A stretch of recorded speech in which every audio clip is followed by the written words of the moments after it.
मीना जी, राधामोहन अग्रवाल दास जी के नाम के आगे डॉक्टर भी लगता है।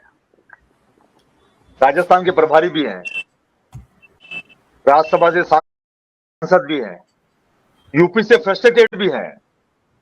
राजस्थान के ना तो मुख्यमंत्री उनको पूछ रहे हैं, ना प्रदेश अध्यक्ष पूछ रहे हैं, ना कोई कार्यकर्ता पूछ रहे हैं। 7 या 8 कार्यकर्ता उनको एयरपोर्ट पे लेने जाते हैं एक परंपरा के तहत। तो वो फ्रस्ट्रेशन में है। और जब कोई नेता फ्रस्ट्रेशन में होता है, वो किस तरीके का बयान देता है, केवल सुर्खियां बटोरने के अलावा, चर्चाओं में रहने के अलावा और कोई काम उनका होता नहीं है। भारतीय जनता पार्टी वर्ल्ड की, विश्व की सबसे बड़ी पार्टी अपने आप को बताती है। अगर राजस्थान के प्रभारी इस तरीके का बयान देते हैं तो ये हास्यास्पद बयान है।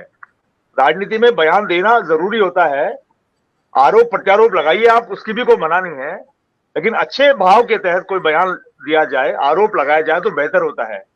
ये गंदी राजनीति का एक परिदृश्य उन्होंने पेश किया है। और राष्ट्रीय अध्यक्ष जब आ रहे हैं राजस्थान के अंदर, उस वक्त इस बयान का कोई महत्व ही नहीं था। अब सचिन पायलट साहब अगर राजस्थान के नेता हैं, हिंदुस्तान के युवा दिलों की धड़कन है, हिंदुस्तान में एक स्टार प्रचारक की तरह नौजवान नेता भारतीय जनता पार्टी और कांग्रेस और अन्य तमाम पॉलिटिकल पार्टियों में एक उभरता हुआ चेहरा अगर वो बन रहे हैं, तो भारतीय जनता पार्टी की उनके नेताओं के पेट में क्यों दर्द होता है। रही बात कांग्रेस पार्टी की, तो कांग्रेस पार्टी के तो तमाम नेता छोटे बड़े पहले भी एक थे, आज भी एक है और भविष्य में भी एक रहेंगे।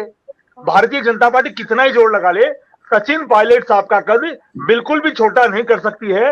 भारतीय जनता पार्टी ने पहले भी जोर लगाया था, गहलोत साहब ने भी बयान दिया है, आज डोटासा जी ने यही कहा है, तमाम राजस्थान के और हिंदुस्तान के नेताओं ने यही कहा है कि राधामोहन अग्रवाल जी चर्चाओं में बने रहने के लिए सचिन पायलट साहब को जितना छेड़ेंगे उतना ही उनको नुकसान होगा।